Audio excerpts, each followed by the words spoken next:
Hello, everyone. Sorry for the late start, but this is Christian Hangout number 39, and a lot of our regulars haven't showed up today, but we do have one very special with us. He's a first-time participant. We have the famous single named BORZOI. Hello, BORZOI. I think you're muted right now. Can you unmute yourself?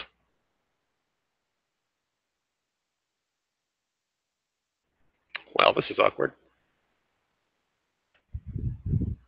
Okay, well, um, since BORZOI is still muted, and I don't know what's going on with him, this might be the time for some sort of monologue. If only I had prepared. Uh, I don't know what just happened there. Hello? Oh, hello? Okay, there he is. Yeah, you're muted there. I couldn't hear anything if you were saying anything. Well, now he just got lost. Well, shoot. All right, as of this moment, it's an Ian solo show. So the three of you who are watching, I'm sure boys will. Okay, there he is. I had a work call come in of all times. Okay, is everything good? Yeah, it actually wasn't even important, but it's just one of those things where I couldn't take the risk, but there it was. Yeah. All right. It's So, still just the two of us. yep. So far, we'll see if anybody else comes. But so Borzoi, welcome to your first time on the Christian Hangout. Would you like to tell us a little bit about your background with Christianity?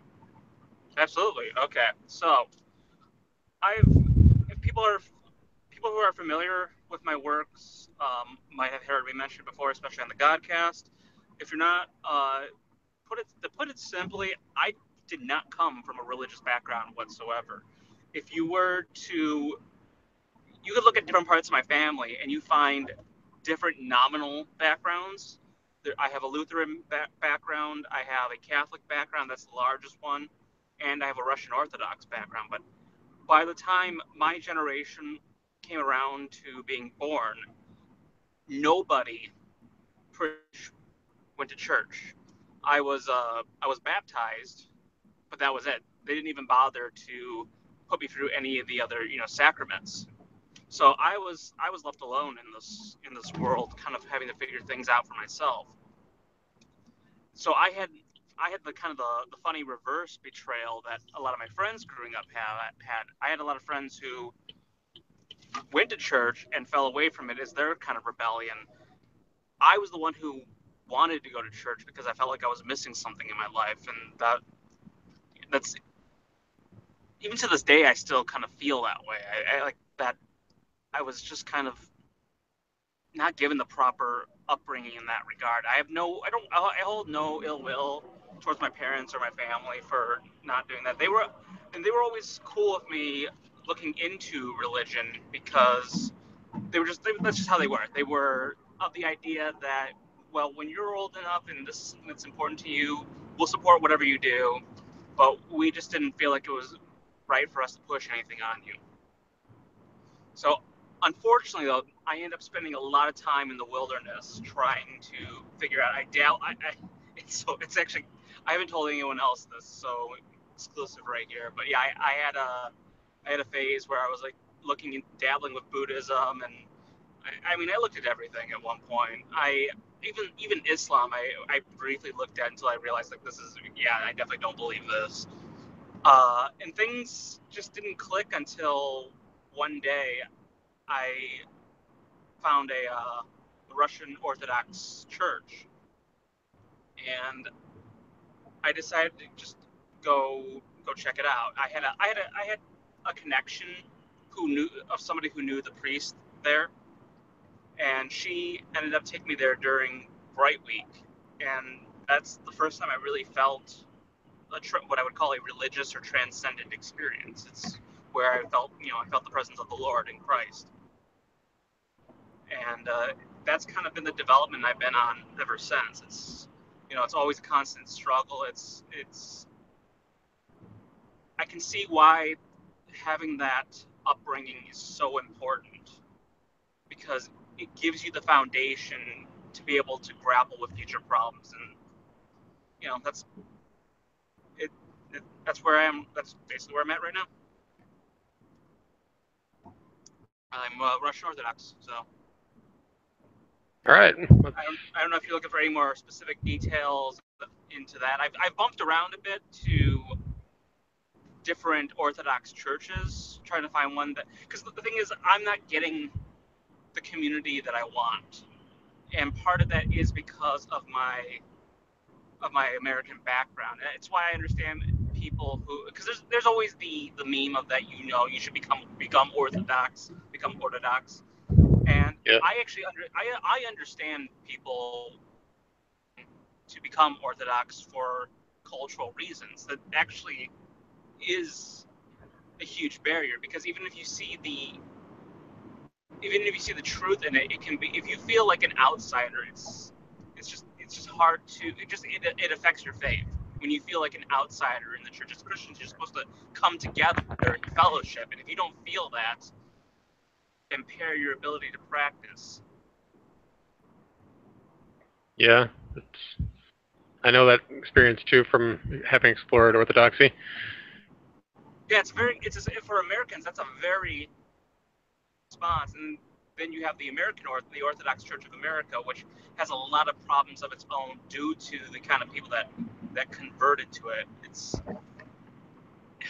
It's a difficult situation to be in at times, but you know that's why I understand those who, when they end up coming back to the church, if they feel more at home with the church of their forefathers, that's usually the way I encourage them to go. I mean, if you have that connection, especially if there's a community connection, that's what you should pursue. As long as as long as it's on the up and up in terms of theology. I mean, if it's a pretty heretical church, I probably find something else. Start over. It's okay. It's okay to start over. But as long as they're on the up and up, I'd say go where the faithful your fathers were. You did say earlier that you do have some Russian Orthodox background in your family tree, right? Yeah, and that's why I explored it in the first place. But the thing is, I'm so displaced from the Russian side of my family. I have some exposure and some familiarity to it, but it becomes very clear how American I am when I'm in a Russian Orthodox church. Yeah. I do remember I looked into a Russian Orthodox church in my area, but it seemed like it was very heavy on the Russianness of it. Like it seemed like it was more of like an ethnic church. So, like they're talking about our Russian ancestors did this on this day, and I'm like, well, I personally don't have Russian ancestors, so I don't know if this is meant for me, really. Yeah, The culture there.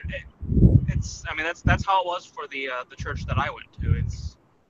And I have Russian ancestors, so that's what kept me buoyed. But where the church was located just wasn't working for me for where I lived as well. So that's why I started looking for something a little bit more local. I didn't want to drive. I didn't want to drive an hour to church when I have Orthodox churches closer to where I live. And I was moving around a lot of the time. Only recently has my work and living situation been pretty stable that I've been trying to find something a little more long term. Well, yeah, good luck with that. I hope it's always a struggle. Yeah, I mean, right now I've been thumbing through the works of the Desert Fathers as a kind of a supplementation towards spiritual development in addition to all the usual things. But yeah, that's me as a Christian right there. It's hard for me to have stories on it because you're missing 20 years of possible experiences that just were never given a chance to bloom and grow. Yeah. One thing that. Oh, go on. I was gonna say, I remember back before I even joined the Fatherland as an intern. This is what got me hooked on the show and why I wanted to be part of it.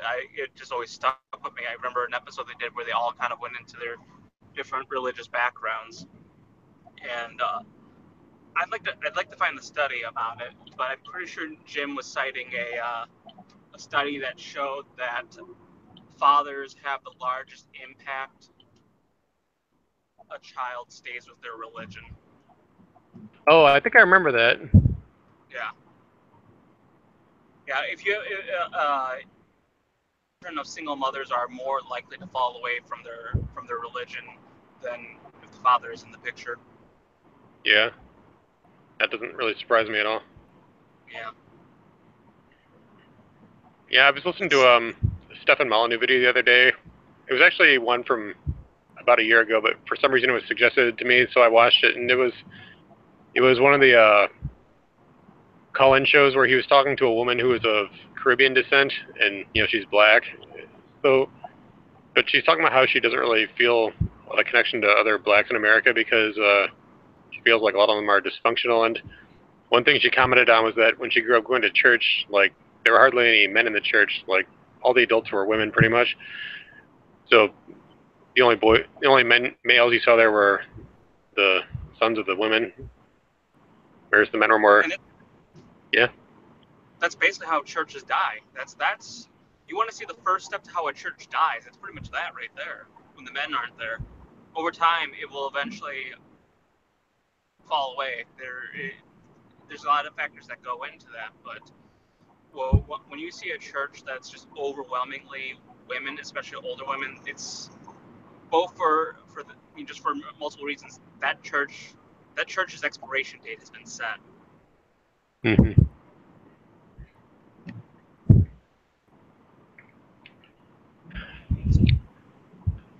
Yeah, it puts a lot of burden on us men, doesn't it? I mean, even though Yeah, not all of us have children, but you can't have a single gender church. I mean, the Church of All Men is not going to create a lasting community, and a Church of All Women is not going to be a community that lasts. right. Without both there, and and the key thing being in their complementary positions as was intended, then the church has a chance to survive and thrive. Right. It's all part of the same. It's a microcosm of God's ideal. Yeah. I mean, yeah, it's why the family unit is the most important thing. It's the smallest expression of the way that things should be. Mm-hmm. And it's why that was one of the first things they tried to invert and attack, because once that is destroyed, it pretty much just ripples out from there. Right. I'm sorry? Yeah. Sorry, I was replying to something somebody just sent me a second ago. I just said right. Um, I was going to say something, but I got distracted there a second. I think it's interesting that how many different church traditions there are, because earlier you were talking about how you were kind of cut off from a Christian upbringing, and so a lot of it's foreign to you. It is. Oh, yeah. It is actually, like, just out of curiosity, what's your view of evangelical Christians? Because that's what I grew up in. It's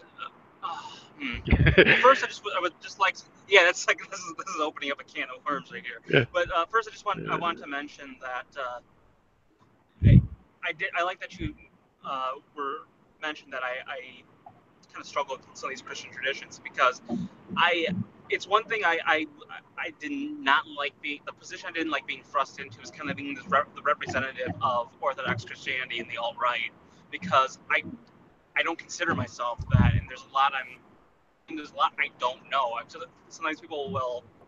Sometimes like people like Right Wing Nut, who's incredibly knowledgeable about all things theological, might prompt me about something when he's talking about the Orthodox Church, and I just have this dead look on my eyes, like, I guess that sounds correct. I'm not really sure.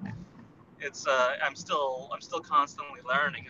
I'm by no means an expert, so it's a difficult thing. Which is leading into your question about evangelicals. I almost say what my opinion is at times, because I was clouded very media depiction of evangelicals, and part of this red pilling process is understanding how much I got wrong. Which isn't to say like I disliked evangelicals, but I can say that even during my experience of becoming a Christian, I always found the way that they approached Christianity a little bit odd to me. It's hard to explain more than like it just like in my gut it didn't feel correct.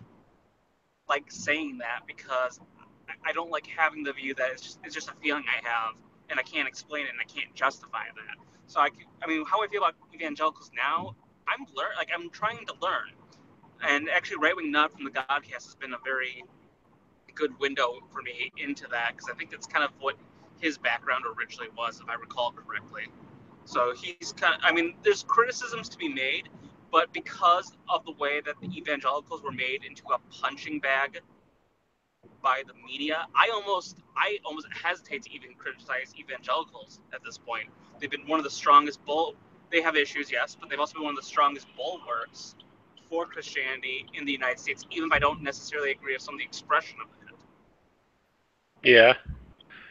I'm kind of at the point where I don't even get into their differences because they're my allies no matter what, and I'm not going to attack an ally without reason. I mean, I think the leadership has problems. I think but that's the thing is like I've seen that in so many churches. Like it's almost any criticism that can be made of evangelicals, you can find some variation of it in pretty much any church across the board. Church leadership is pretty lacking at this point. It's in the West. It's a sad state of affairs. It's it's going back to the C.S. Lewis quote of "Men without chests." As long as we're here, I wanted to say hi to Gray Rebel who joined us. Howdy. Good to have you back. Thank you. Oh, just got louder there. Am I too loud? Yeah, you're fine. You're coming in loud and clear, so I guess that's good because I'm as garbled as I usually am. And BORZOI's on a mobile device. Yep. So I mean, that's kind of my final thing on the evangelicals. Like I mean, do I have criticism? Yes, but I mean, for the most part, I'm going to keep them to myself, or maybe talk about them privately among our own.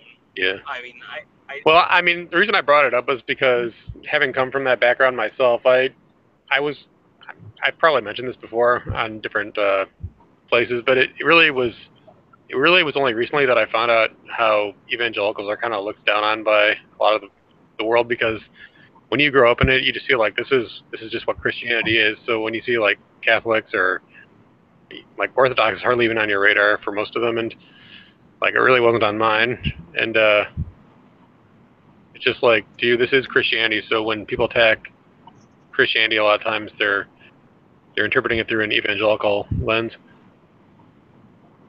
And like I remember I read Coming Apart by Charles Murray, where he talked about there's like this quiz in it where it's like, I think he's trying to ask, are you a snob? And like they're trying to determine how far removed you are from the mainstream of America, or how elite you are, I guess, something to that effect. And one of the questions is like, and they actually, one of the questions was, what do you think of evangelical Christians, or are you an evangelical Christian? And he went on to say something about how that question is that evangelicals are sort of looked down upon by mainliners and things like that. Yeah, I think it's also important to kind of put into context why evangelical Christians even developed in the first place. And you can essentially point to with America putting off the religion question. Okay, we have to go to the start here. As we know, the United States has the whole separation of church and state, which is frequently misunderstood by modernists and they see everything in the abstract without the context and history of why that was established in the first place. It was established that way because there were too many churches in America, which was an extension of England, that had the same thing going on. There were too many different kinds of churches that it was incredibly dangerous to make one a national church. you were risking starting an English Civil War or a 30 years war type situation with that kind of thing. So it was essentially a way like, okay, we'll tolerate each other, we'll have our own communities, we're not going to try and we'll just learn to tolerate and live amongst each other, because what we're arguing about is very like, in the grand scheme of things, tiny theological differences. So let's not violently fight over this. Let's not try to establish one church or the other and start more wars. Let's just try to live in peace. And that's how it went for the longest time. But over time, especially starting in the 19th century, you kind of had this collapse of denominations that happened, especially in the low churches. You really started to see this collapse start to occur, but the people were still there and their descendants were still there, and that's kind of where evangelical Christianity, if I'm not mistaken, pretty much came from. Was it filled the vacuum of people who were hungry for something spiritual, but their churches had failed them, and that's kind of why. So when you look at it in a cultural sense, because a lot of these people came from backgrounds that weren't considered prestige, they ended up being especially looked down upon. There was something kind of seemed to be like plebeian or crass about the way they practiced their faith. Kind of view that I've developed towards it, and it's one of the reasons why I try to avoid being too critical. I have certain issues with it all, but I try to avoid being too critical, because it can really come off as more of this, they're the wrong and bad kind of whites. That's what it ends up being in practice. That really is kind of what it ends up being an attack towards. Like, these are the wrong kind of white people. Yeah. I think it's the theological version of looking down on rednecks. Yeah, it's a good way of putting it. Any thoughts on that, Gray? Well, I would call myself an evangelical in what it's actually supposed to mean, because it's about the gospel. But when you look at it today, everybody that calls himself an evangelical, it's almost a meaningless word. It's just this swath of people, including non-Christians. All they do, like we talked about it before, you have this self-help thing and you tack Jesus onto it. And they're considered evangelical, so. Yeah, there's definitely some of that. I mean, just the term evangelical itself. I'm sorry, go ahead.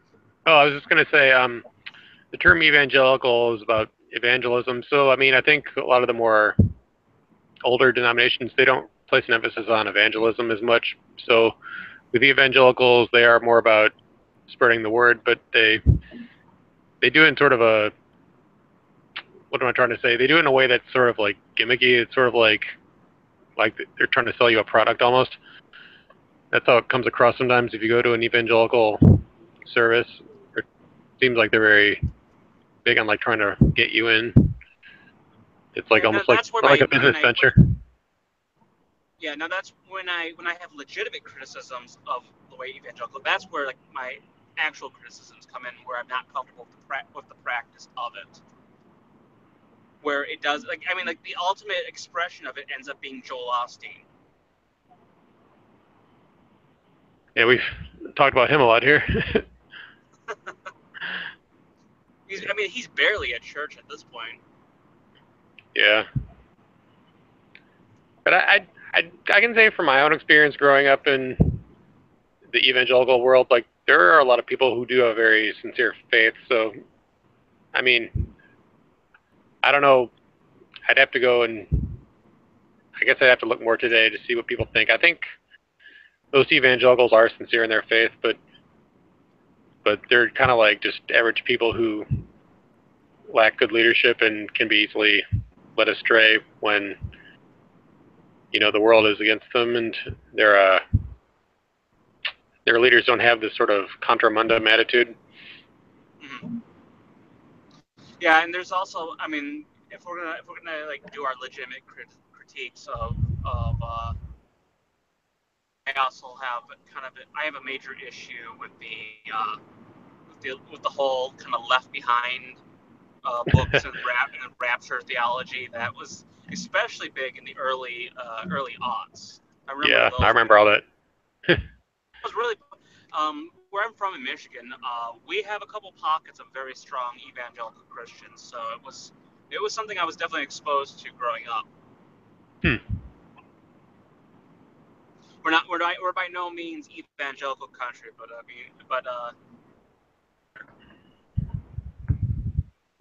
But what? I'm sorry. It sounded like you trailed off there. You said we're by no means an evangelical country. We're by no like Michigan's by no means evangelical country, but we've got pockets of it here. Mm-hmm. I was exposed to it. Yeah, actually, what got really I just remember back in the early aughts. I don't know if this falls under kind of evangelical Christianity, because I'm not really. That's the one thing I really don't understand is the different types of Protestants. Back in the early aughts, what got really big, especially with high school Christians, was the whole non-denominational thing. That really took off around here with the rock music in the church and whatnot. Yeah, that is how a lot of evangelical churches are. They don't really call themselves by any denomination. They just have, it's more broad. Yeah, that's the thing. Like you ask, okay, so what denomination are you? Oh, we're just Christian. Okay, I remember. what denomination? Yeah. Yeah, I remember a friend of mine when I was in college. He actually wrote a blog post about how he attended a non-denominational service and he thought it was ridiculous because he's like, well, you tell me what your position on this theological issue is, and they don't really have one. So it's just, he's talking about why denominations are important because they do help shape your views of certain debates, I guess, theologically. I had an infuriating argument with, I view it as an argument, but I had an infuriating argument with a girl years ago who, not a denomination, but what the argument was, like, she said that Christianity isn't a religion. I said, okay, what are you talking about? Of course it's a religion. And this is where like people who have this idea like Christianity isn't a religion, it's it's a relationship with Christ. It's like, okay, I understand what you're saying with that, but it's still like, please stop. It is a religion. You don't need to pretend it's not. You don't need to make it even more special than it already is. I guess they're afraid that if once you start defining things like that, these are the people who get. It's kind of like they're afraid of even of the boogeyman of organized religion. Yeah. So they'll pursue a personal relationship with Christ, but kind of ignore everything else to its own detriment. Yeah, I do remember that being a talking point that they're saying well, Christianity is not a religion because religion just like they're kind of trying to avoid the baggage of the term religion is more what they're doing. Mm-hmm. Yeah, she definitely was doing that, but it only made me angrier. Yeah, it's a little too hair splitty.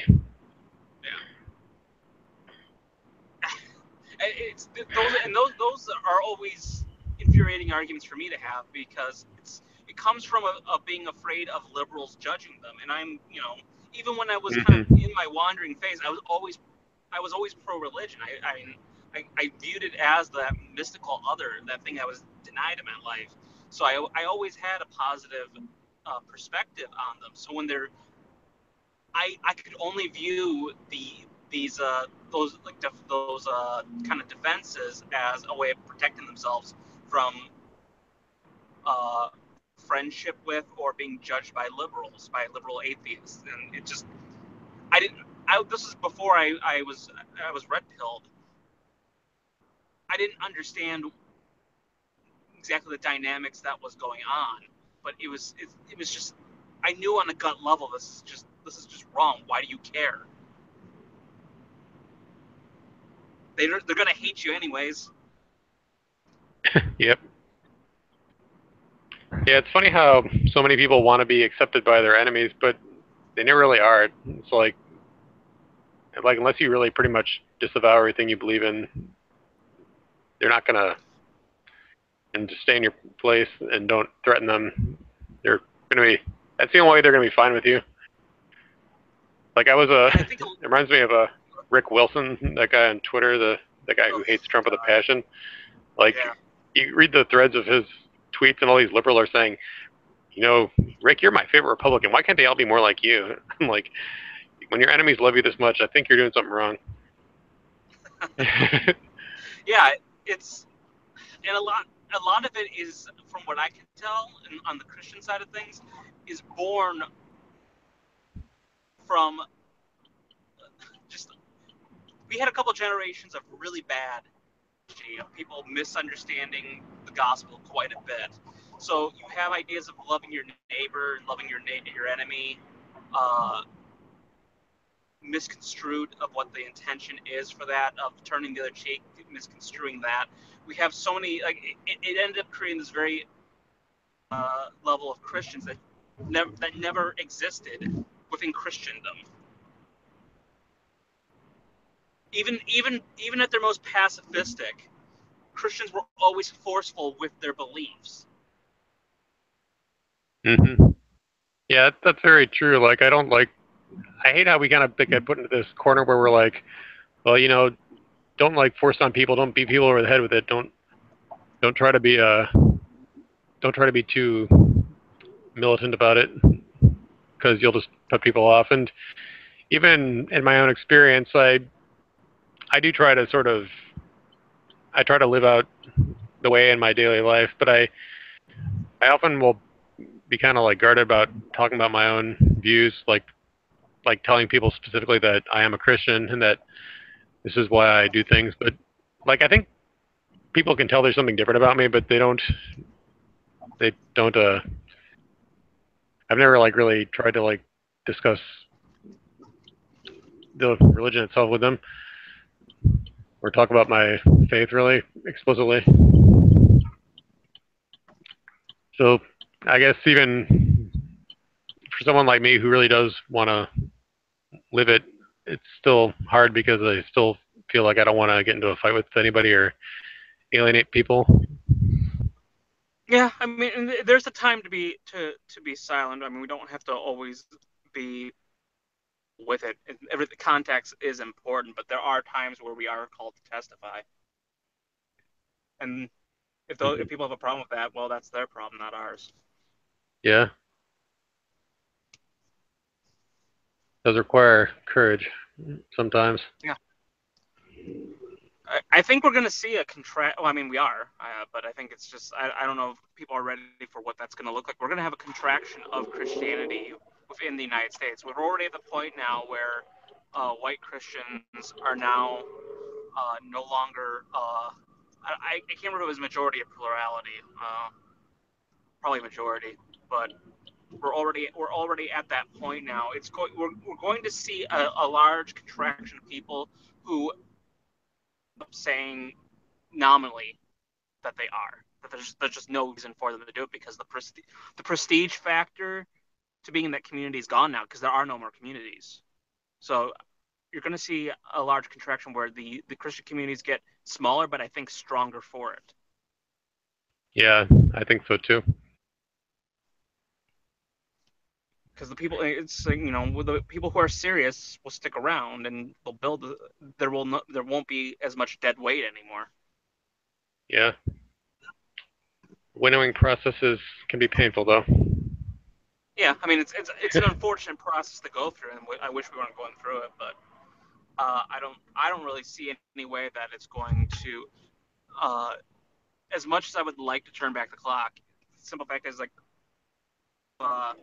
we are just starting to be able to do something about 60 years of the inertia of cultural subversion.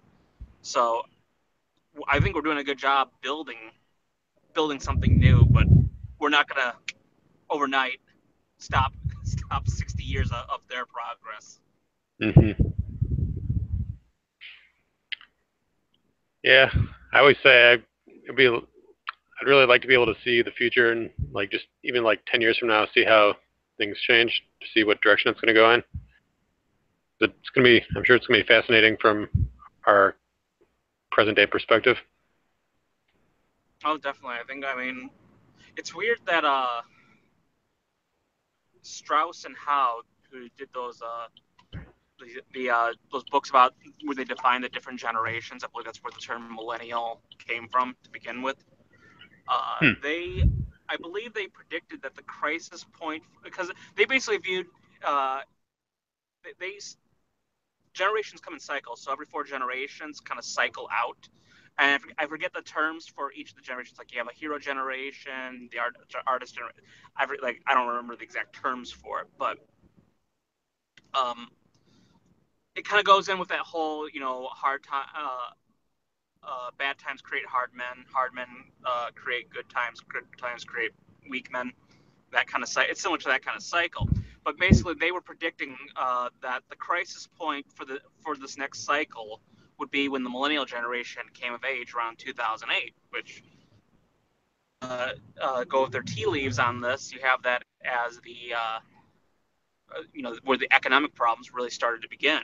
But as the way that kind of works is that the full kind of happening, the full crisis, whatever you want to call it, that doesn't really kick in until 2020. And considering how fast things are accelerating, then that 2017 is currently at, 2020 is going to be a very interesting year. It kind of almost it lends credence to what Strauss and Howe were arguing for. Very interesting. Does seem like it's going that way. Yeah, I mean, it's like I said, it seems like a crazy thing to predict, but I mean, this cycle of decay and decline was noted by has been noted constantly in history of these cycles that occur. Mm-hmm.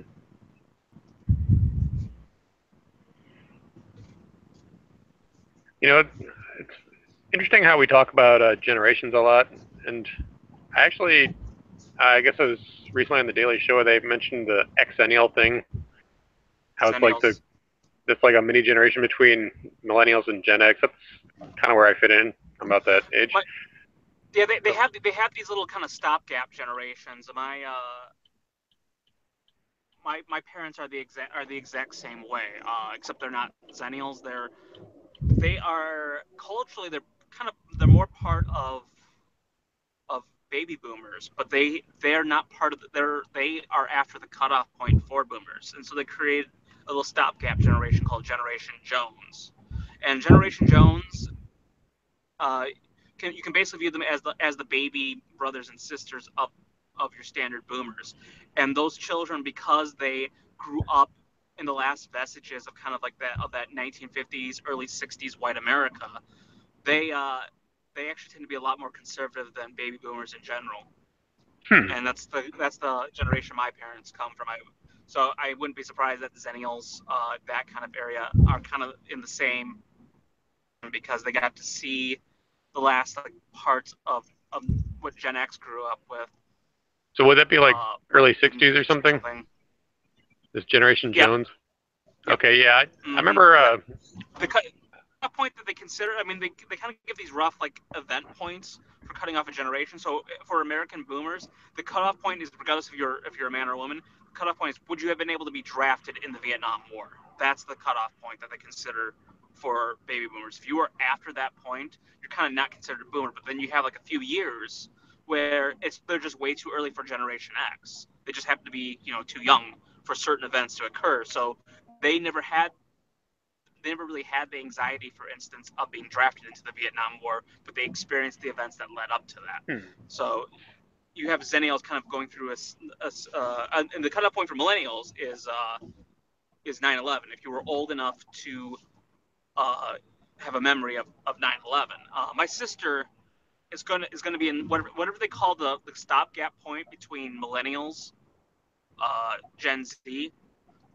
My sister's a part of that one, because she's technically a millennial, but she was pretty much too young to remember 9/11 very well.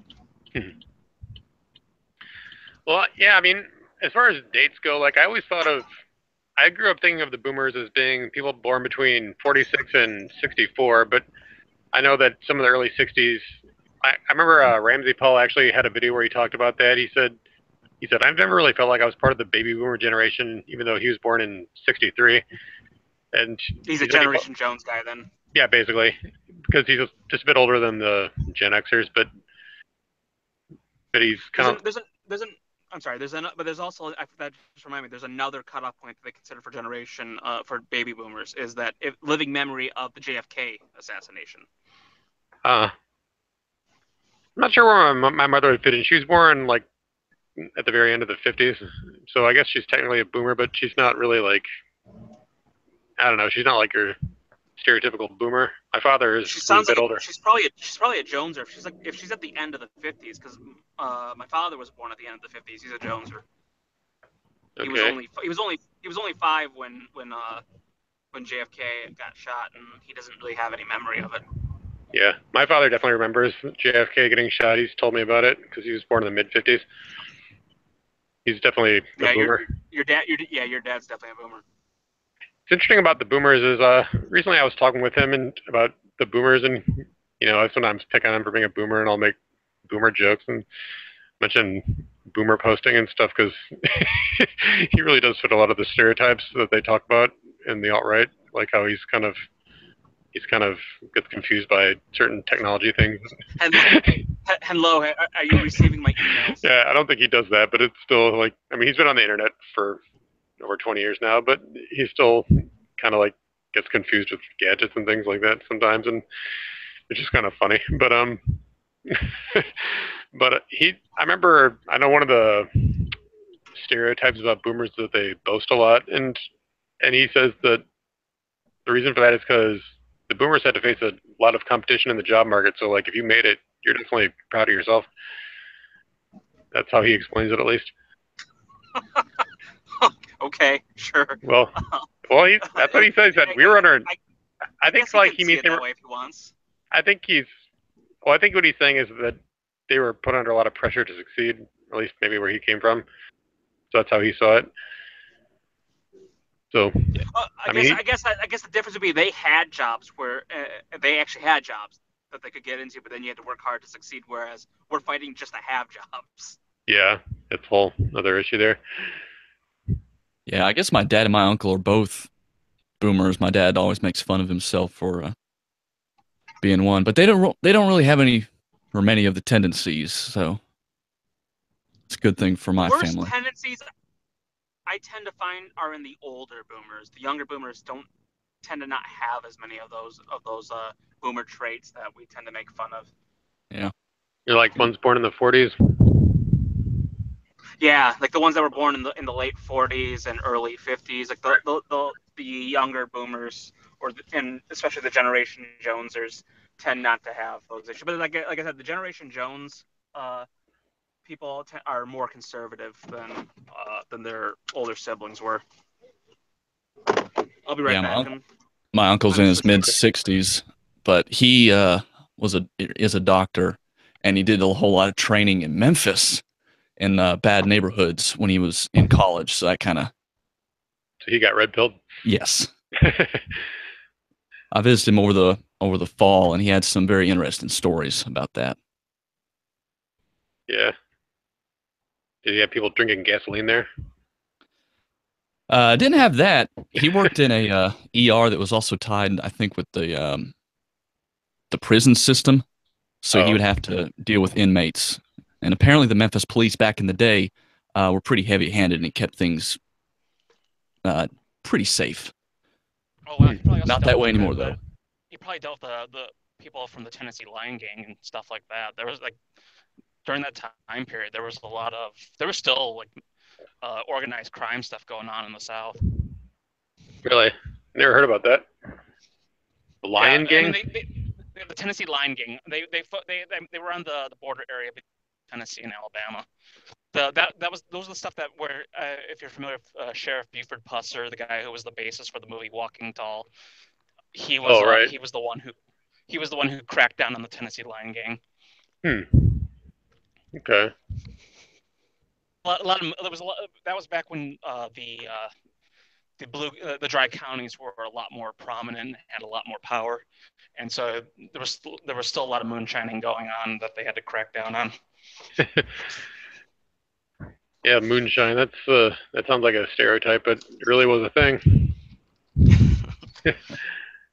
I remember listening to some Christian radio station where this guy was giving his testimony. He's like, He's like, and I ended up making moonshine. It's just kind of funny because it sounded so quaint. But for people who aren't from that kind of background, that sort of Appalachian Well, I mean, background. when my father used to travel down south, he would, well, I mean, he stopped after one particular incident. He used to try out the moonshine they had down there until one incident nearly made him go blind, and he he swore off the stuff for life. And Wow. Never messed with moonshine ever again. And yeah, I don't have much experience with it. Neither do I. there is a good song about moonshine, though. It's called Maggie Moonshine by Rednecks. Nice name. Do you remember that band Rednecks? It's Rednex. They're like a Swedish. I've never heard of them. Well, have you heard that? The Cotton Eye Joe song? Yeah. Yes, Okay. that same group. Yeah. That my brother downloaded one of their albums off the internet back when downloading MP3s was a big thing, and they have a track on one of their albums called Maggie Moonshine, and it's actually a pretty catchy song. It's a typical sort of like dance song, kind of fused with bluegrass or whatever kind of music that is. Truth be told, in my case, unless it's New Orleans, because I live there, most of my knowledge of the South comes from drive-by truckers. They're like a southern rock group, right? Yeah, they're a southern rock band. That's actually where I learned about the Tennessee Lion King. Oh, cool. Because they on their album The Dirty South, which is probably their best album. It's definitely my favorite one of theirs.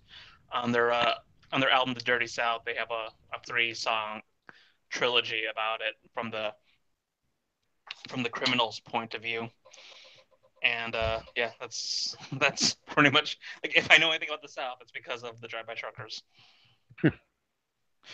Another one of their good albums is their early stuff's really good. I really like Decoration Day and Southern Rock Opera. Those are really good ones as well. I don't really like their recent work. Kind of wasn't the same after Jason Isbell left the band. He's good. He's really good too. I mean, he's if you like Southern rock music, I think his band's called the 400 Unit. Jason Isbell and the 400 Unit. He's pretty good. Isbell? Isbell. Isbell. Okay, so it's like as if you're saying Isbell. Yeah. Well, I know there was a baseball player named Frank Isbell back in the Dead Bell era, so I've heard of that name before. Okay. Yeah, I have a lot of obscure baseball knowledge. The only like baseball factoid I have is about Doc Ellis pitching a no-hitter while on acid. On LSD. Yep. Yeah. And then supposedly there's some debate over whether he actually did that or whether that was just his own fabrication after the fact. That sounds like a fabrication, to be honest, but it makes for a good yarn. Yeah. Yeah, I think it's kind of indeterminate because I don't think any video of the game exists, so they can't really like go back and examine it. Yeah, it would be interesting because I've heard his own story of the LSD game, and he talks about how he covered first to make the out, and then he jumped up and said, "I scored a touchdown," or something. Like, we have no video, so we can't tell whether he actually did that. Yeah, it sounds like a very embellished story.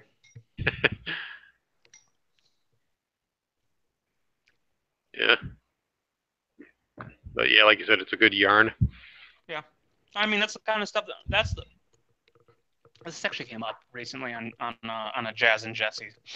Somebody was actually referencing my own podcast, The Pause Button. One of the things that the internet one of those unforeseen effects that nobody ever considered, one of the unforeseen effects of it was it kind of destroyed this idea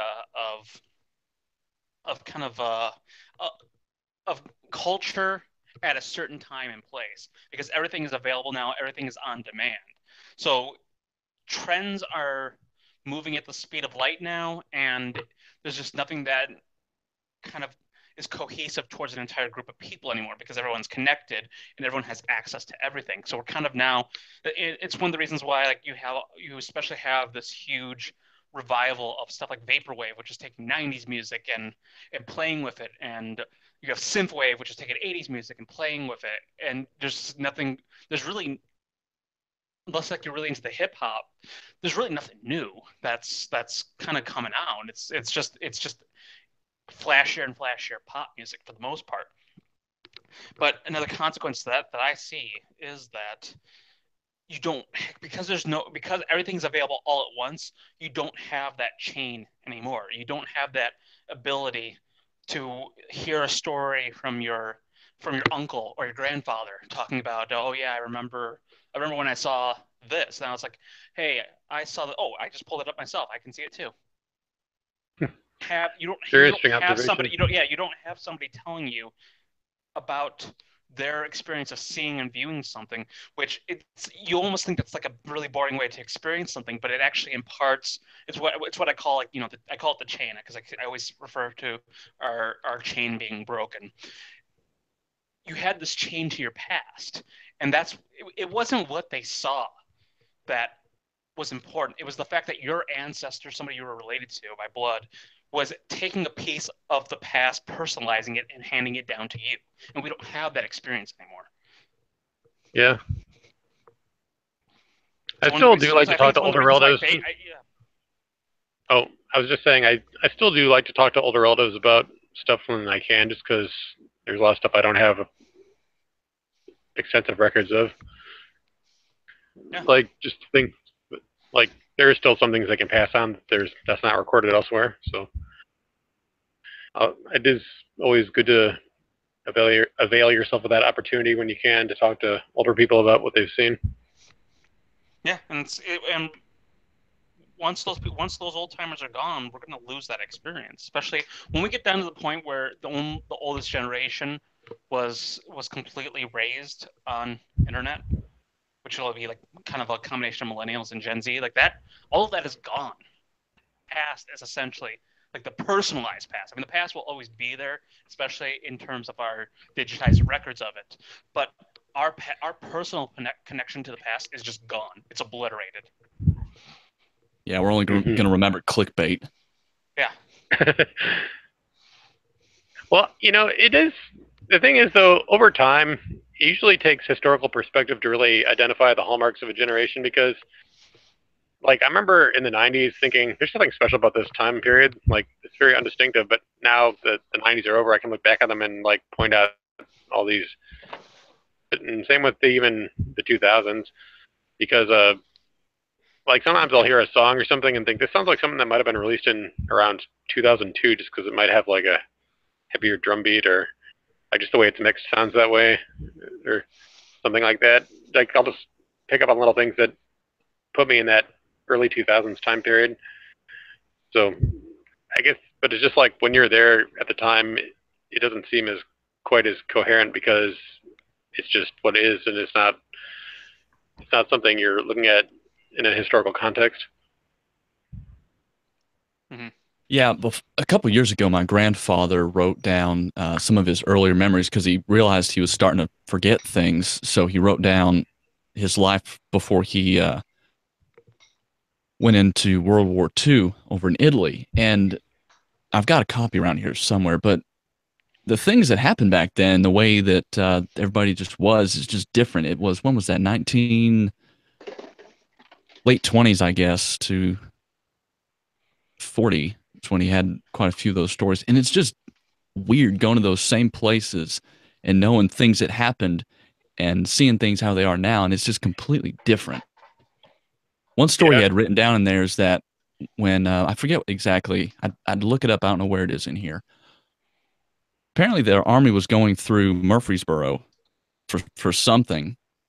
And there was a black soldier that whistled at this white girl that was walking down the sidewalk. And there was a traffic guy that pulled his gun out and shot the black guy in the leg. And I guess there was some noise about it for a day or two, and then never heard anything else about it. Kind of reminds me of that photo of guys being lynched, and you have a bunch of people just standing around it having a good time, and there's one guy pointing up at the bodies. It's kind of surreal seeing and hearing that kind of stuff. Living in the times that we live in now. Yeah.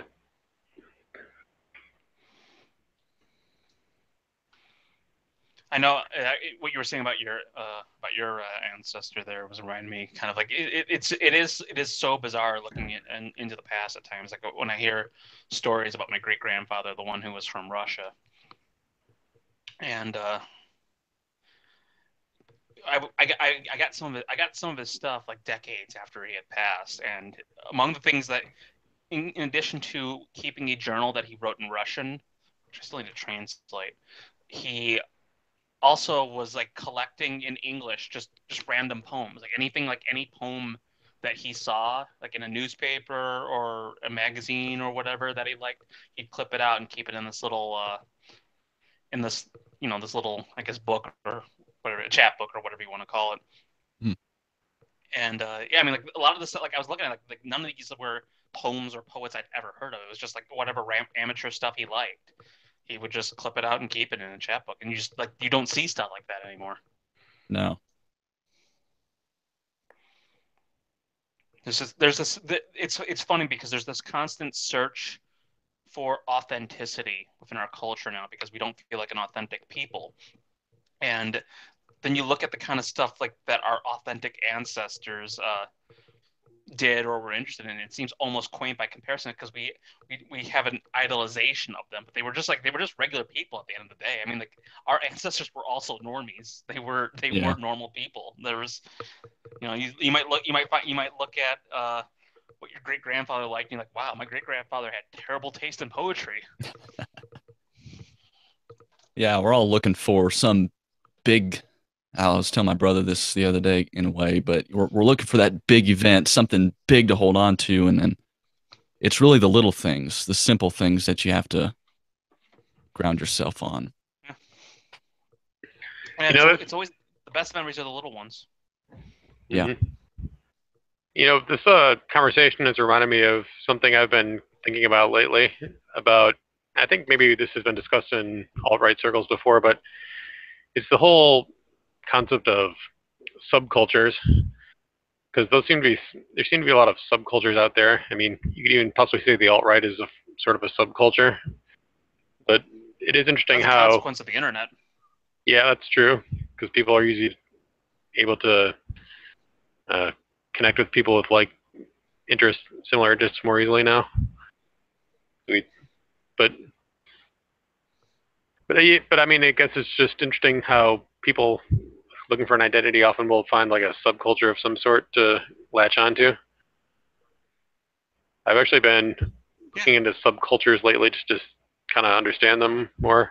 Like what kind of subcultures? Well, I mean, they have like different like nerd culture things, like people who are into Star Trek or I guess like Trekkies types or. Yeah, fandoms. I've actually, believe it or not, I've been looking into bronies, like what the deal with them is.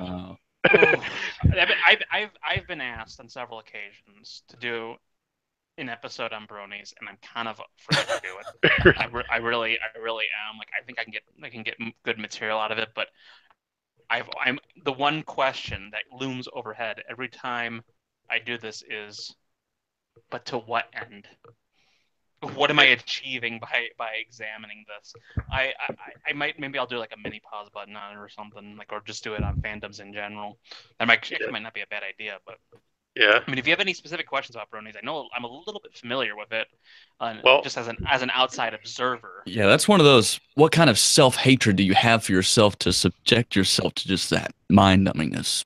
Well, here's the thing. Like, I've actually recently watched some clips of My Little Pony, and well, just for maybe you don't know this, I actually am a fan of cartoons, so I like cartoony stuff. So I grew up watching Bugs Bunny and Tom and Jerry and all those kind of things.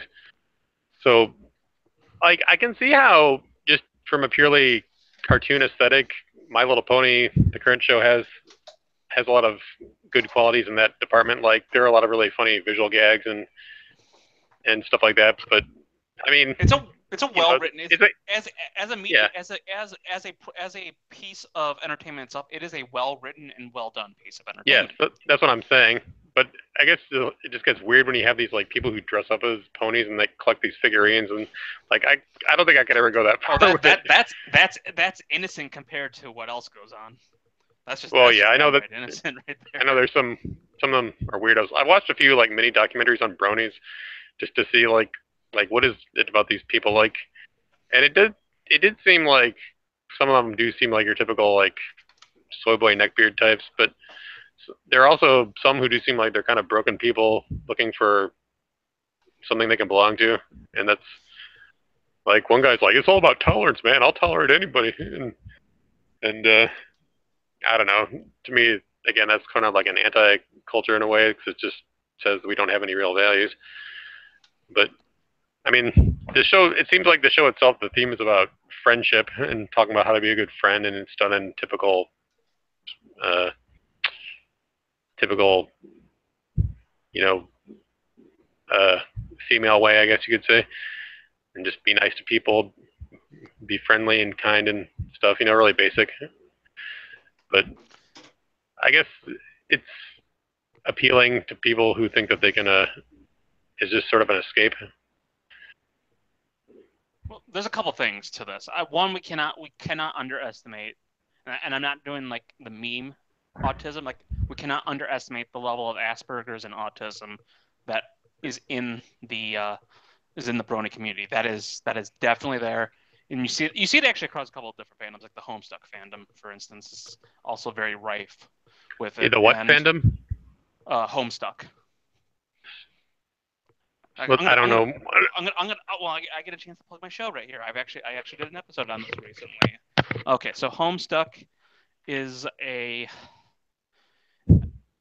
would say it's a web comic, but it doesn't really do it justice. It's basically a web comic that plays with animation and music and long form storytelling. It's kind of been called the internet's Ulysses, James Joyce's Ulysses, because of how sprawling and seemingly incomprehensible the work is. But it's also infamous for the fact that it's also spawned a horrible fandom as well.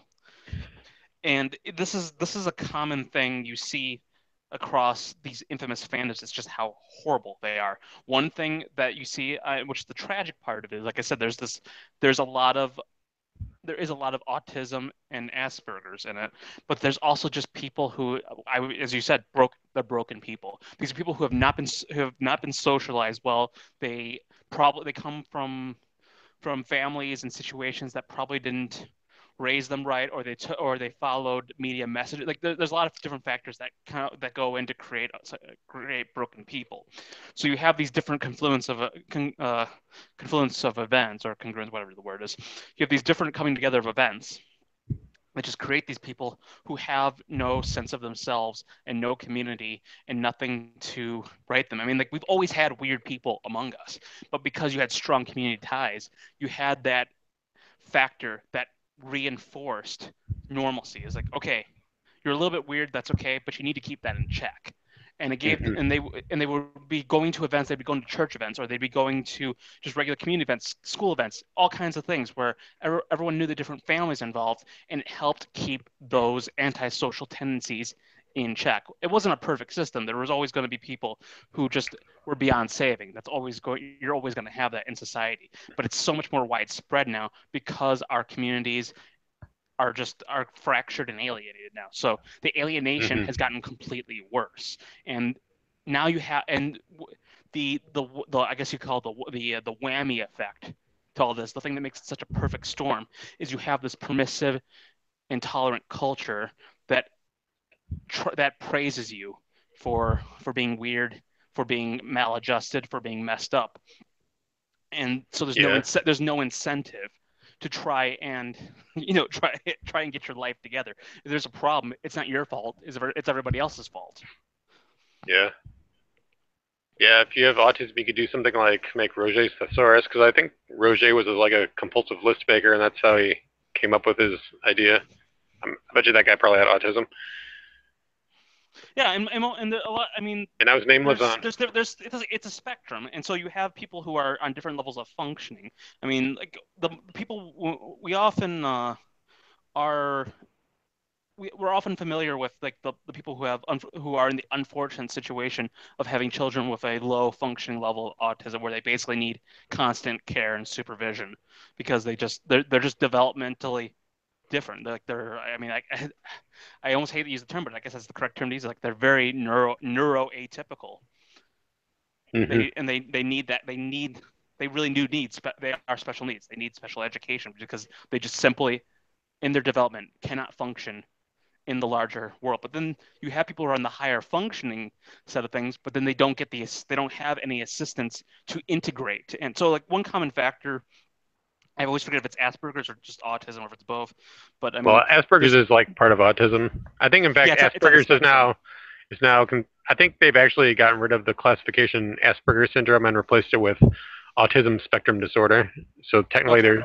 the medical Yeah, I thing mean, I doesn't. guess Asperger's was always just kind of like high functioning autism, as I Right. recall, anyways. Yeah, so a common thing within autistic development is inability to pick up on social cues and taking things very literally. And you can because the subtleties lack there. Like that's why I say like in these fandoms you have a problem with autism because they, they take they take society at their word and don't realize that society is lying to them. Like people say like what you do is okay like and nobody judges you, but that's completely wrong. Everybody cares what you do, and people do judge you. Yeah. So Yeah. you have this horrible feedback loop where they get into these subcultures and they dig their heels in. Hmm. Again, it's like I'm not the problem. You're the problem. You're the ones who are oppressing me. Yeah. Yeah. I mean, I guess like from my own experience, I can see how it is. A lot of us do long for a sense of belonging. Like I could say, I think my whole life I've been searching for belonging, and I've never. I've always. I don't know if I'm autistic. I've never been diagnosed with it or anything, but I've always been different. But I've never been really like a. I don't think I've ever really been part of a subculture before, unless you want to count the alt right, which I guess I'm considered a fairly somewhat well known figure in, like a lower level. No, But I mean, like I don't know. I just can't imagine getting that obsessed over like a subculture, like for some that or just some webcomic even. That seems like I'm for me. I've always been like, okay, this is cool. I like it, but I'm not gonna like devote my life to it or build my identity around it. well, I mean, what the most common factor you'll find across all you want to look for what's the common factor here. The most common factor you're going to find is generally. I mean, there are exceptions. There are people who don't fit this, but generally, the most common factor you're going to find is these people are not religious in any sense. So the thing is, though, as human beings, there's still the religious impulse. It still exists. There's very few people who can absolutely overcome that. So it has to be directed in some way. This is something that Jordan Peterson, I know, has talked about. I know he's a lot of people are really down on him lately, and I'm not happy with the things he's been doing lately either. But there is merit to some of the stuff he talks about.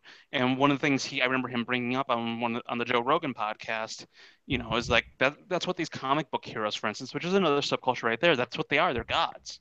They are pagan gods. In fact, it can't be more explicit than the fact that one of the Avengers is Thor, an actual pagan god.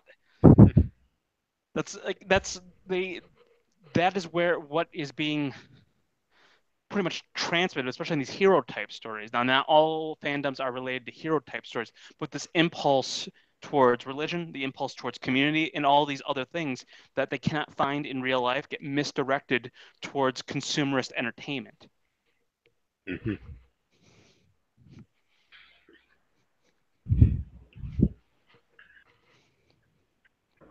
It is, but go on. You could call it the Great Replacement. The Great Replacement? Yeah, just everything that should be has been replaced with something else. Yep. That's a good point. The Great Replacement isn't simply just the replacing of white people with non-white people. It's the replacing of of our past, of our culture. I mean, this is all part of just one big inversion of the world. I mean, as Christians, this is this is the adversary's hand at work here. It is the complete inversion and perversion of everything that was meant to be. Yeah. Yep.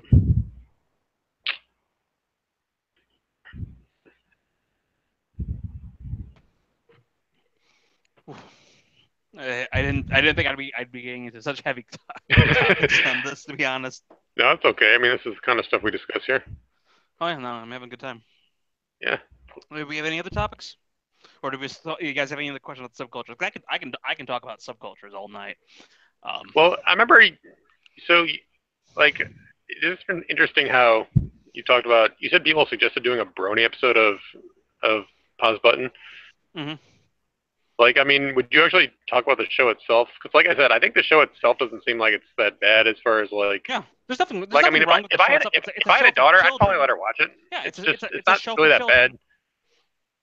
But I mean, so it's like, although it's funny, I was reading one of those fan sites where they were talking about apparently there are some in one of the I guess there's like merchandise like books that are associated with it, like like juvenile novel kind of things, like where they're like not like picture books, but like actual books you read. And it's implied that one of the characters has two lesbian aunts, and so there's like this is like a recent thing, and so there's some people in the comment section who are going like it's not explicitly stated, but it's implied, and apparently the writer confirmed that that's what it's supposed to be. But it's never. Yeah, that's inevitable with anything. Yeah, but apparently apparently it hasn't been shown on the actual program itself. But then they're like, and some people are saying like, well, there actually are a few people there who are saying that they're Christians and they didn't like that, and the person's like, well, I'm a Christian, I'm a lesbian too, and it's like, yeah, okay, but sure you are, honey. Yeah. Tell me another one. This is the okay. So this is actually another. This is what I kind of consider the purpose of my show is even though I favor heavily towards artistic films, what I try to stress in the show, because people want me to always do a pause button on this, do a pause button on that, and it's always, what am I going to say about it? Well, it's really Jewish. It's like, okay, so all right, you pointed that out, so what do I do with that information? There's nowhere to go with that. This isn't like, I'm not interested in WoW. Like, you don't need to tell people that our culture is broken. Everybody, even people who won't admit it, know that our culture is broken. So the purpose of my show is to recontextualize media and see if we can take anything from it, even if it's just dissecting it as enemy propaganda. Where we're at currently is when it comes to media, you either have to be able to do that or just disconnect completely. Those are your only choices. If you are dissident in your politics and your culture, and you want to raise your children right, the only choices you have are to completely recontextualize the media and be able to pick and choose for your children, or just disconnect them from it completely. You have no other options in that regard. So that's, I mean, anything that you think might be wholesome for your child to watch that comes from our culture, if it's modern, if you don't want any hint of positive whatsoever, you might as well just skip it. That's the only safe option to really go with. Now, if your child's a little bit older and you're able to curate it, then you might be able to recontextualize that for them. But it's like that comes down to the individual and what you feel is best for your child and for your family. So yeah, I mean, like, that doesn't surprise me. Like, of course, like what surprised me is like it took them that long to pause My Little Pony up. In general, like, I mean, the show is like, I think if you just stick strictly to the cartoons, you're probably fine for your kids. But I mean, once you like, that's kind of where, I mean, they're gonna start injecting it into the shows more and more. But it's the extant material. That's where they're really starting to push it in there, because it's not being seen by everybody. Mm-hmm. That's exactly what's happening there. Yeah. So. And if I don't know if the show's still ongoing. It probably is. I believe it is. Yeah. Well, I guarantee. You're talking about My Little Pony. Yeah. Well, I Yes, mean, sir. As far as I it's can. it's going to be in there. You're going to have a male pony or whatever the male horse is called, stallion, I guess. You're going to have a stallion that Yeah. identifies as a mare. That's going to happen. You can't avoid it. They're going to do it. You can't stop them. So I mean, Well. like it's in that case, you just gotta like disconnect completely from it, or make fun of it, or you gotta find a way to fight back against that. But I mean, Mhm. that is the reality of what we are dealing with. As And far I as can, disconnecting from the media even though, goes, yeah, go ahead. oh, I was just gonna say, I did talk to a guy recently who's a Christian, and he says that he actually sends his daughters to public schools, and because he wants them to sort of be develop their defenses against the world, and he says that he will like talk with them about. He's like, so what did you learn at school today? What kind of things they tell you? And he'd like be able to, if they were trying to teach her something like really positive, he'd kind of laugh at it or present a counter argument to it. Just so I mean, I think that's kind of the way you have to navigate the world. You have to Yeah. realize, look, you're going to be exposed to these things, but you have to learn how to counter it. Yeah, I mean, I totally understand the impulse of people who want to shield their children from the boss, and then there are cases where you absolutely need to.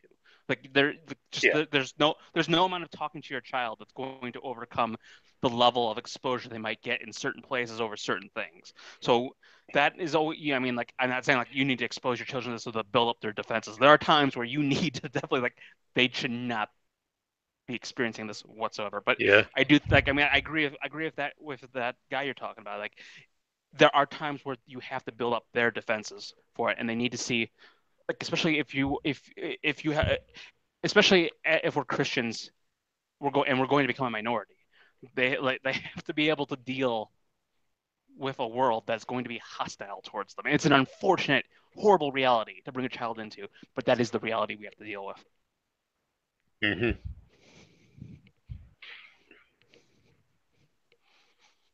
Yeah, I worry about some of the children in my family. I mean, I don't have any children myself, but I've got nieces, nephews, things like that. And I definitely think about them a lot. I oddly enough, for being from a rather non-religious family, my family has been rather spared by a lot of this stuff. It's for a non-religious family, they are remarkably conservative. Hmm. You get lucky sometimes. That's the truth is of why I'm in this whole dissident thing is because despite coming from despite being raised without religion, I was given a very strong moral education, a strong moral That's good. conservative education. Yeah. Were you did you grow up in an area that was very conservative, or was it just your family in particular? Well, I mean, you don't have to go into too much detail about where you no, come from no. or anything, Well, but I've always been honest about the fact that I'm from Michigan. okay. Unless you're from like the west side of the state, or the more rural parts of the state, Michigan's not a very conservative state, especially when you're on the east side. I mean, you do have Republican-esque areas there, but the the conservatism is not strong unless like you're a really devout Catholic, for instance. And we do have a lot of Catholics here, but there is just not a very like you want to like the Michigan conservative will always look like a liberal to the Southern conservative. That's just always going to be the case. Hmm. That's kind of how it is. Um, but a part of that's the economic thing because I mean Trump won Michigan for a reason, whereas a Yeah. lot of Republicans have struggled here. It's just like we're economic populists out here. We're we're factory people. That's essentially what we are. We're factory people. But the I mean I was raised around like a lot of like low level conservatism. But the thing is like I was I mean, my grandparents never minced words. They were very honest about their opinions, especially when it came to racial matters. They were very open about that. And interestingly, my parents took that is why I was able to come around to this is because they just viewed their parents as from another time. They wanted to make sure that their children had a really good relationship with their grandparents, and I did. I had an amazing relationship with my grandparents, even though like the cultural programming in me was telling me that oh my grandparents are bad because they have these bad opinions. I was still because of the way the values my parents instilled in me. I was able to love my grandparents despite that. Now I've come around to the fact like my grandparents did nothing wrong. So it's I mean it's just stuff like that because my parents were they were very much like we want you to be able to come to your own ideas on things. There was really none of this like subtle liberal kind of programming on it. It was I was allowed to experience the world as it was. And what and while it took me a long time to reach the conclusions I should have reached, I never was able to lie to myself. That's essentially what it was. I was never able, like I would anytime I heard something and I wanted to believe it myself, it would always bother me if it didn't feel true. Hmm. I was just it ended up being relentless in trying to find something that was true for me. And I always had kind of a I was always had like a rebel streak when it came to kind of my ideology in high school because even though I kind of came from an area that was mixed in terms of Democrats and Republicans, of course, in a public school setting, the teachers are all Democrats and most of the kids are liberals. Yeah. So my instinct was like, I hate these people, and they must be wrong. So I'm going to be the opposite of whatever they are. Oh, they're going to act like a bunch of degenerates, then I will not be a degenerate. Yeah. I wanted to rebel I mean, against I the wasn't a rebellion. degenerate in high school, but that was only because I guess I was raised in the church and I just was something I didn't want to be. Yeah, I mean, there's per But I'm jumping around a lot because there's personal stuff I'm not going to mention to anyone that yeah. shaped me into who I am. But that's I mean that's essentially what it is. As long as you know you it's that's the funny thing is it's actually really hard to mess up your kids. So the fact that modern people are messing up their kids that badly just just tells me everything I need to know of just like how much they do not take parenting seriously. Yeah, it's just atrocious. Yeah, all it really takes is, having a firm hand, but knowing when to let up at the right time and keep them on the right path, but let them kind of figure some things out for themselves. But always make sure that but the key thing is always make sure that they're grounded in the reality of like you're, you know, you're part of family. You have this large family that you are part of. You have a clan that you belong to. By giving them that by centering them in a very real identity, one that's attached to both land and blood. Because my family's been in Michigan since before it was a state. So I mean, and Southerners have that more than even Midwesterners do. Like the sense of like we belong to this land. I had that blood and soil experience growing up, whether or not my parents realized that they were imparting that on me. And when you have that centers you, like the rest kind of like will figure itself out. Will it be perfect? No. Will there be bumps along the way? Yeah. Like there's gonna be like I'm not saying like I had a perfect childhood. Like there's a lot of messed up stuff that happened. But at the end of the day, because I had that moral grounding, I was able to come back around. The some stuff that I went through. If I didn't have that, I wouldn't even be here today.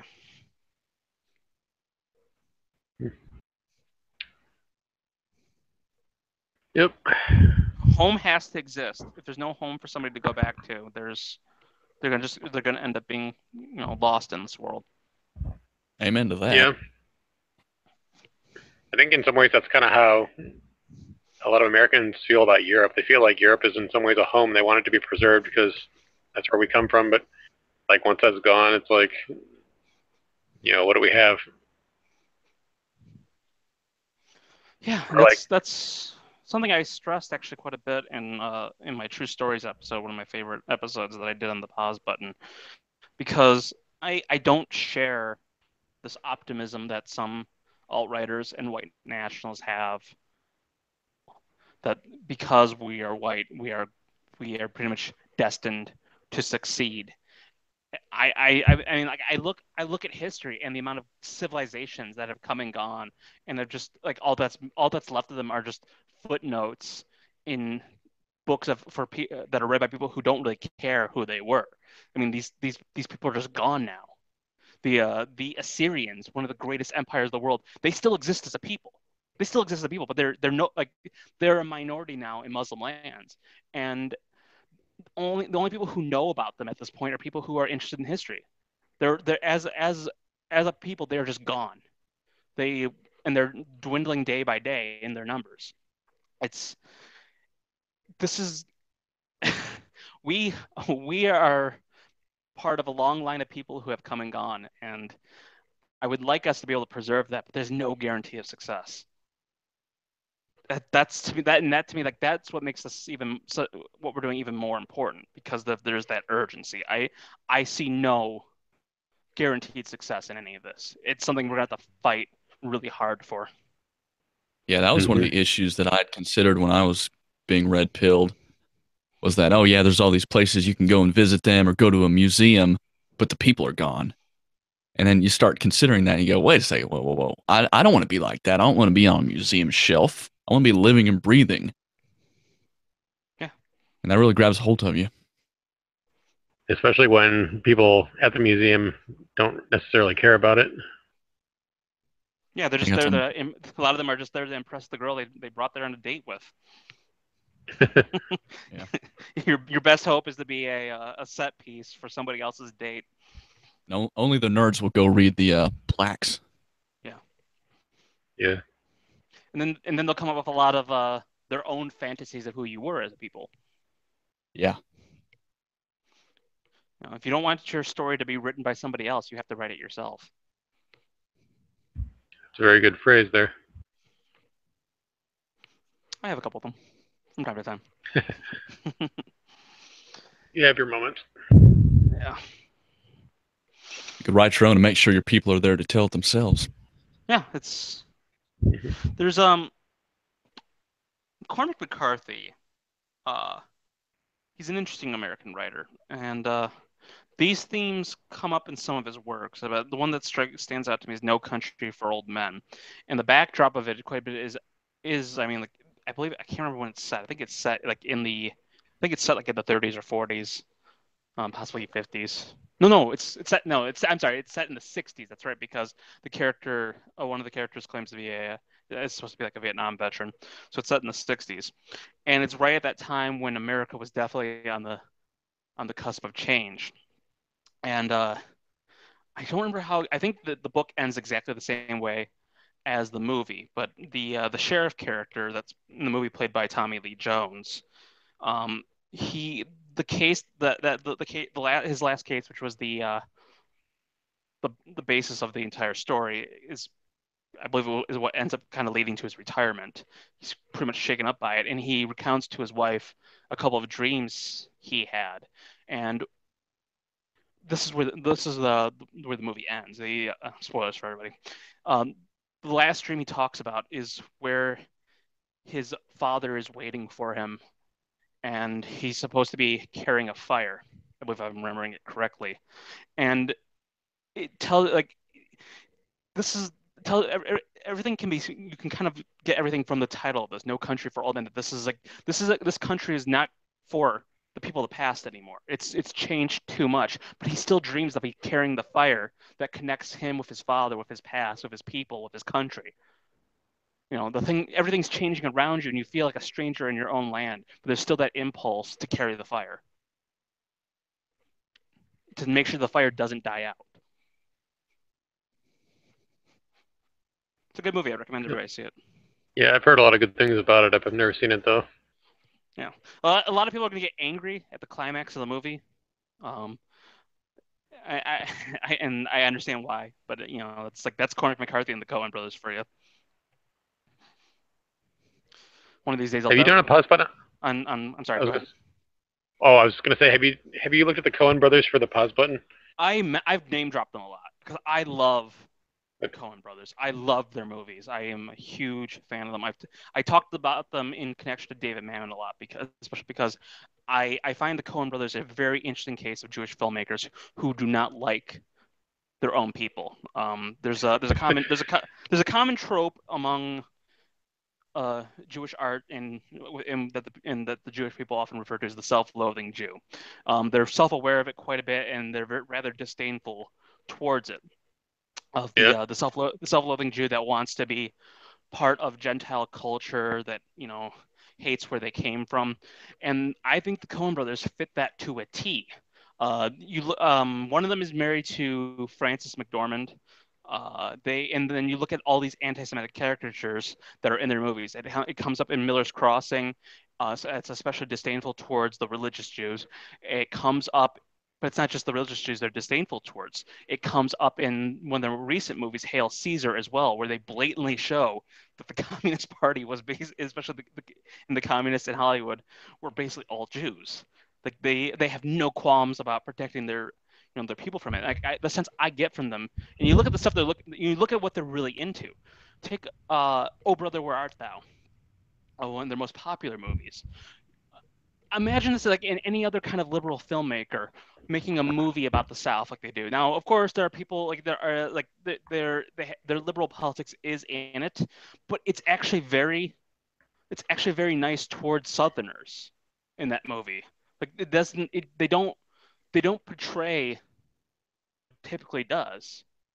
It's actually a very like these are very you get the sense that these are real normal people of their time, and there's a respect towards the material that I would not have expected from any other filmmaker, especially a Jewish filmmaker. And I think and you see that extension as well in No Country for Old Men, because of course McCarthy's a Southern writer, and the movie is set, I believe, in Texas. There's respect towards that as well. To me, the Coen brothers are completely assimilated Jews who are pretty much telling their people, like, what, stop, knock it off. You need to assimilate, you need to become part of the culture, and you need to stop acting the way you're acting. You need to stop acting like you're apart from the country that you call home. That's an interesting take on it. That's I recently saw A Serious Man. I haven't seen that one yet. It's actually a pretty good movie. It's all about Jews. So if you want to see what they think of Jews, it's very interesting because like all the main characters in it are Jewish, and it centers on it's basically like it takes place in Minnesota, I believe, because I think that's where the Coen brothers themselves are actually from. And like I said, basically all the main characters are Jewish in it, and focusing on this one guy whose life is kind of has all these troubles hounding him, and but there are definitely some things, even though it's not necessarily, I wouldn't call it anti-Semitic, but they do show sometimes that some of these rabbis are a little bit phony, or they're a little bit like at one point they're talking about a goy. This one rabbi is telling a story that involves a goy who has a sign, who gives a sign to a Jew, and at the very end, the guy asks the rabbi, "So what happened to him?" He's like, "The goy? Who cares?" And that's just how the scene ends. And I'm like, even though the movie's not like necessarily trying to like, I don't know, there's a lot of Jewish spirituality, I guess, in it, but it's not like necessarily anti-Jewish, but it's still kind of like doesn't always portray them in the most favorable light. Well, the analog I would put to them is probably Franz Kafka, and I was actually talking about this in my own Discord channel today, where this is the one book burning that the National Socialists did that I actually disagreed with. I would have tried to save those works. Is that Kafka is a frequently misunderstood writer. Now he did have socialist tendencies, and he was a Jew, but his works are very, very, very interesting, and it comes from I think you can take a valuable lesson from his works, because he was a German Yiddish speaking Jew in Prague. So not only was he already an ethnic and religious outsider in a city, he was also a language outsider, surrounded by all of these Catholic Czech people. So he had a lot of issues with his own Jewishness and with his family. And all this stuff bleeds out within his works and his struggles of not really knowing what his place in society is. I think it's a very valuable resource to see when you're an alienated minority within, a major city, which, we could end up being, especially like if I've been pushing this a lot because there's been talk of like the CQ, the Chinese question, what they're about, like especially because they seem to be Jew wise and whatnot. And I pointed out that basically it is only in their benefit for the West to break down and become multicultural and for whites to become a minority in their homelands. Because what ends up happening is, one, you have a couple of competitors that are knocked right off the board for being the global hegemon. So it only benefits them on a global power scale. But then there's also the fact that then they get to offer safe, they allow, like, especially if violence ramps up in Europe and the United States, especially towards whites, it allows them to extend a hand towards helping, like allowing whites to become refugees in their lands, which will, and in effect, turn whites into a resource where whites are, exploited for labor or for other purposes because there's no other avenue. It's like China will end up being the safest place for them, or other Asian countries will end up being the safest place for them, and they will become a diaspora people across, Asia, which I think is a really very real possibility of happening in about, 100, 150 years if things don't change, if things go on their present course. Well, It's bleak, I know, but this is like what I mean about it's like these are realities we have to confront, and there's no guarantee of success in what we do. I mean, we have to be able to understand this is a possibility of what will happen and act accordingly. yeah. Well, fellas, I'm gonna have to jump off of here. I've got some other things I need to get to. Yeah, thanks for joining us, Gray. It's good to have at least more absolutely. than two people here. Well, hopefully next time I'll be able to join in again. I know it's been a while. I've had a pretty busy late summer and fall so far. Yeah. This last month was kind of had me preoccupied with other things, so that's why we haven't done one of these in a while. Appears that I've lost a lot of the people who. How many times did I cancel on you? Like 3 times. I felt really bad about that each time it happened. I think it was only like maybe twice. Okay. I mean, it's cool. I mean, everybody's got lives, so I'm not gonna like come down on people for not joining unless they canceled last minute. I mean, I don't know. It happens. It's no biggie. All right. Well, y'all take care. Okay. Have a good night.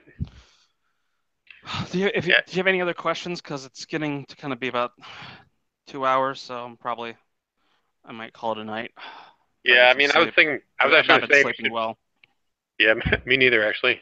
Same with I don't know if you know him, but Lumen, the guy who's usually here, he's said he's been having trouble sleeping lately, too. So that's why I guess he's not here tonight, because his sleep's been kind of messed up. Yeah, I was gonna say we should probably wrap up in the next 15 minutes or so. But if you're ready to go now, I mean, we can just. If you had one more topic in mind, I can go for another 15 minutes. If you didn't, I'm ready to close this out.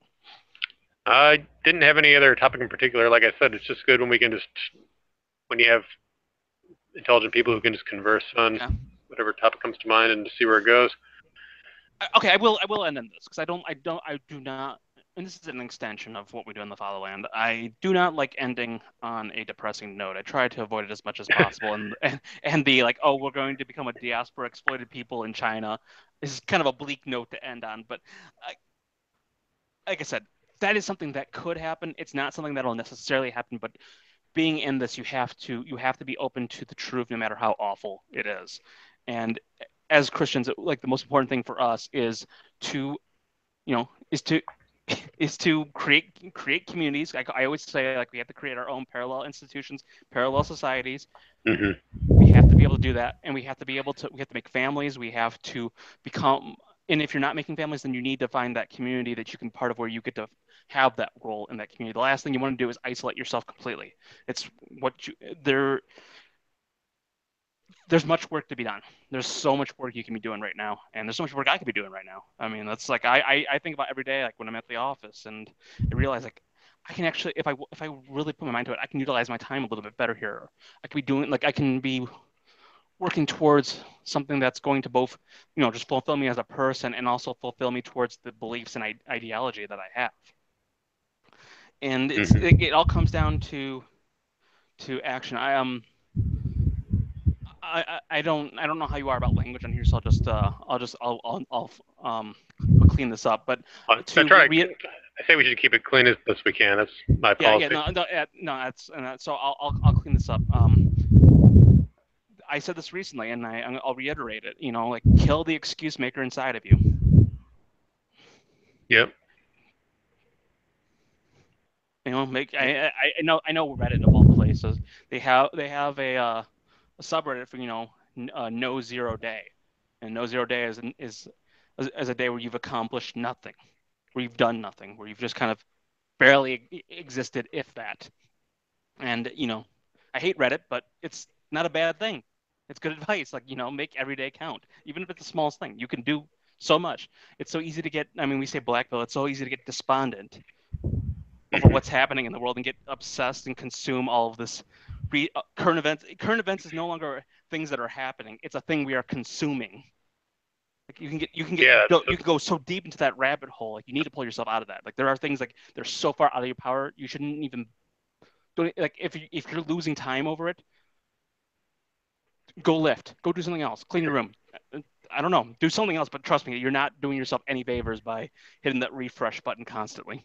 Yeah, I've actually thought about doing that before, just kind of like unplugging for a while from all the stuff that's going on in the current events. Like I've wondered if, yeah. I did after Charlottesville, and it was probably the best thing I did. Oh, you mean you didn't read up on all the stuff that was happening?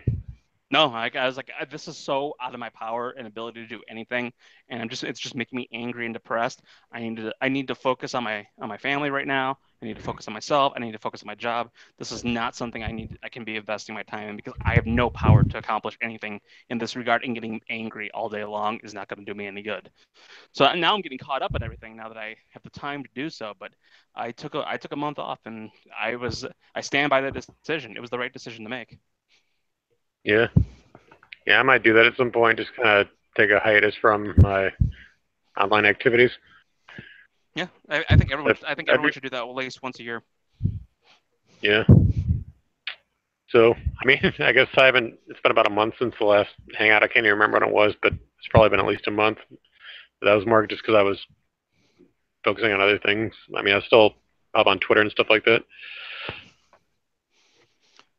And, read your Bible, read your Desert Fathers. If you're looking for something a little bit extra, I definitely recommend check out the 21 Precepts of Miyamoto Musashi in his work called Dokodo, which means the way of walking alone. In a time like this, you might constantly feel alone. So, if you're out there walking alone, it's I recommend it. It's got a lot of good advice there, a lot of good Stoic advice. You're a very well-read guy. I mean, it seems like you've read a lot of books, haven't you? Oh yeah. I was pushed to become a professor, and really? I was so disgusted by academia. I was like, yeah, no, I'm not doing this. So I ended up just kind of reading for my own pleasure. That's good. I'd like to read more than I do. I do read some, but not as much as I'd like to. It's mostly online stuff that I read. I think that's the thing. Is like online reading is not reading. It's important to stress that everyone should read a book once a month, even if it's paper.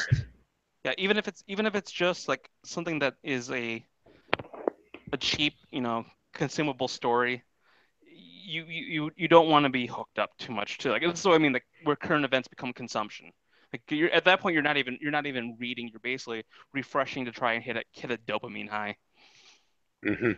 Yeah, that's definitely true. Yeah. I'd be surprised if a lot of people in the these young people are even able to kind of just relax, open up a book, sit down and read it without constantly glancing at their phone. I mean, I sometimes follow myself falling into that trap. I have to keep unlearning that habit. Yeah, same here. We are developing so many bad habits with the technology we have, and it's not technology is not necessarily a bad thing, but dependence on it certainly is. Yeah, that's one thing I fear, that I'll be too dependent on it. Yeah. Well, that's one of the most frustrating things people find with me is like I don't answer my phone all the time. Like I always tell them, like, just send me a text message. I don't look at my phone constantly. I don't want to look at my phone constantly. I don't want to answer every phone call I get.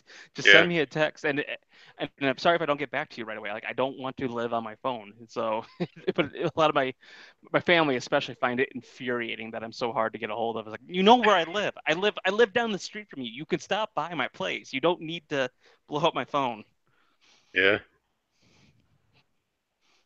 So, if you want to wrap up with one more topic, who's the greatest Korean pop artist of all time? Of all time? Oh, jeez. I don't even keep track of everything. Like, are we just talking about is it just a single artist, or are we allowed to do groups count? Groups, whatever. I'm not just talking about like the current dance pop genre. I mean, from the beginning of Korean pop music and. Ooh. Oh, okay. Wow. Oh, then we're talking about if we're talking about the one who has had the most impact and most influence, that's Rain. Hands down, it's Rain. Really? Oh, yeah. I mean, he's had more. I mean, like, okay, people who are more into Korean music and Korean pop music are going to argue with me vociferously on this because they're like, well, they're fans of it, so they know the insides and outs a lot more than I do. So I was never really into Korean music for the most part, especially Korean pop music. I like the 2NE1's song "I Don't Care," which will kind of tell you like around the time period I was in Korea at, because that's that was a huge song at the time it came out. I remember when their big song was "Ugly." I don't know. That was like earlier this decade. Mm-hmm. There's I don't know if you know that one. No, actually, I kind of liked Korean rock and Korean punk a bit. There's a I'm trying to Google it right now. What they were called. It's I know No Brain. There it is. Crying Nut. Oh, Crying Nut. Yeah, I know them. They're actually kind of cool. Yeah, I like their. I'm trying to remember what it's called in Korean. I know the song translates to ride a horse or riding a horse. I know Chakanai, which means good boy. It's kind of a catchy one. Or is it Run the Horse? Oh man, it's gonna. It's been so long since I've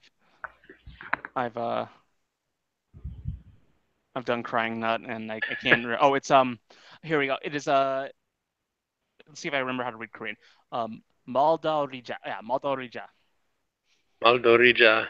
Yeah. Was that like saying like let's ride a horse? Yeah.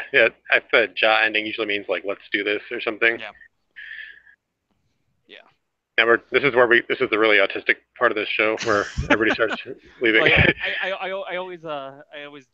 I always joke that I'm the resident Korean, a senior Korean expert in the alt-right. Yeah. Especially because like people get a lot of the wrong, like between rooftop Koreans and North Korea and North Korean propaganda, they get a lot of wrong ideas. Yeah, they get a lot of wrong ideas about Korean. Like one of my favorite I bring this up, and anyone who makes this mistake, it's an understandable mistake. I really not trying to make fun of people for this, but like the one like misconception I always have to do is like in North Korean propaganda, they always depict the Americans with really big noses. So people are like, "Wow, the Koreans are woke. Like they know who's really behind the power." It's like no. Koreans, both North and South, stereotype all Westerners as having big noses. Mm-hmm. That's their slur for us. People translate people try to translate it as friggin' Yankee. That's not what it means. Kojangi literally means big nose. That's what they call us. I think in China they do that too, because I remember John Derbyshire wrote about when he was in China how he understood a little bit of Chinese, and he shared the story of when I think he said he got onto an elevator and there was a small child on the elevator, and as he was getting off the elevator, he heard the kid say, "What a big nose." So basically, like when you're East Asian, you have a very flat face. Anybody who's white probably has a big nose, has a nose that looks big to you. Yeah. It's being a typical. the most difficult experience in Korea for me was actually getting my hair cut. That was because I didn't understand this for the longest time until like I actually felt what an Asian's hair felt like. It's like, oh, I was like, wow, their hair is coarse, like almost like a doll's. No wonder like there's their hairstylists. Like I remember one time I was sitting, and even for a white person, my hair's a little bit unusual. It's kind of like a wavy Juvro thing going on with it. It's very very curly and kind of almost abstract in a weird way. So I remember once sitting in the chair, and they had like the Korean salons that go all out with everything. They're amazing. They're hilarious. And I remember looking in the mirror, and I can see the Korean stylist just like just looking over my head and just like puzzling out where my hair started and ended. And like she was like trying to figure out like she wasn't used to hair like that, and she just like she was very confused by it. I had a lot of bad haircuts in Korea. I guess I'm lucky. I don't have very wavy hair, so what I did was I just showed them a picture of how I looked on my driver's license or my some form of ID. I had a picture of my hair that looked generally how I wanted it, so I just showed them that and let them do the work. So, I got a lot of hairstyles that made me look like they gave me like Korean pop star hair. Like I said, a lot of but like, it never looked right on me, especially like it always like slant to the left and never. It was those. I ended up growing my hair out a lot just to avoid getting a haircut over there. Yeah. Yeah. Well, you think that's a positive enough note to end on? Just some that's humorous a pretty stories. positive. Like good stories like that are a good way to end a show. Yeah, we should have the anecdote segment every time we end. All right. Well, thanks for coming, BORZOI. It was good chatting with you, and also thanks to Gray Rebel, who's here earlier. And I guess this show is probably going to be about 2 hours long, maybe just under, because we got off to a late start, but it's all good. So, and everybody who's still out there listening, thank you very much. It was glad you could join us, and we'll see you next time. Have a good night. Good night, everybody.